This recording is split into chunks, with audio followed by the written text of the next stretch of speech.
ces agressions, comme vous l'avez dit, des agressions qui viennent. C'est ceux qui viennent chez nous sans notre permission nous agressent. C'est pourquoi je profite de ces années pour leur dire Joseph Kabila nous a légué un bien précieux. Et aucun président ni local ne nous a légué. C'est le code minier. Ces codes miniers étaient obtenus dans la souffrance. Il a cédé son pouvoir. Il a sacrifié. Il peut mourir. Il s'est mis à l'insécurité perpétuelle pour que nous, la descendance, nous ayons ces codes miniers qui nous donnent le droit à dire un mot sur nos matières premières. Pas que nos minerais, sur nos matières premières. Parce qu'on a aussi le pétrole, on a l'agriculture, on a aussi les cadastres agricoles à défendre. Et tout cela, on a l'eau, le plus important, l'eau, qui sera le conflit des générations à venir. Pour moi, les défendre, Joseph Kabila nous a légué les codes miniers. Nous devons nous aussi être prêts à mourir pour défendre les codes miniers. J'espère que ces voyages dans l'histoire, ça nous a appris, que ça nous édifie pour nous projeter dans l'avenir.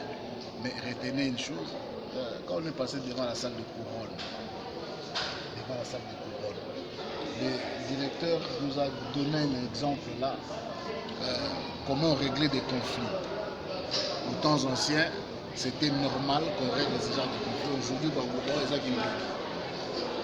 l'homme blanc nous a eu en transformant ce qui était pour nous les socles, les centres de notre civilisation, de notre culture. Il a transformé cela en sorcellerie. Et nous l'avons cru.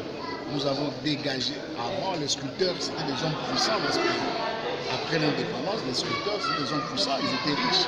On voyait des objets d'art dans toutes les grandes maisons, il y avait des objets d'art. Mais aujourd'hui, dans toutes les grandes maisons, il y a des statues, et des statues en porcelaine venant de Chine.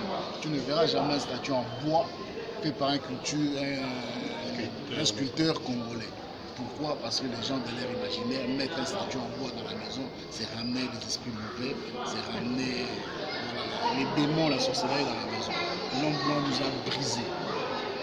Vous allez voir que lorsque Joseph Kabila a pris le pouvoir, il a accepté les armoiries du pouvoir ancestral africain.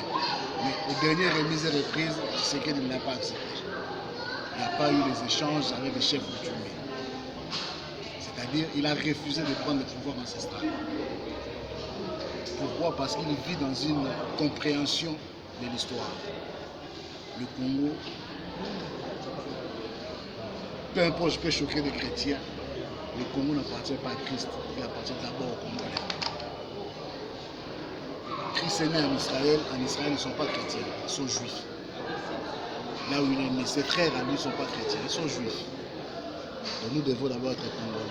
Le combat de nos pères, c'est de faire du Congo un État-nation, c'est de nous unir, unis par le sort, on peut citer les professeurs qui citent bien l'hymne national, unis par le fort, unis par le sort plutôt, et puis unis par le sort. Les sorts, pourquoi? Parce qu'on n'a pas demandé, on nous a imposé d'être ensemble. Unis par l'effort, pourquoi? L'effort pour lutter contre l'oppression nous a unis. Et pour parachever le monde Badira, dans cet effort et dans ce sort, le Congo restera un et indivisible. Battons-nous pour que le Congo reste un et indivisible. Et pour que cela arrive, oublions un peu de parler français, parlons nos langues maternelles. On comprendra mieux. Je vous remercie de rester. Merci de ces conseils.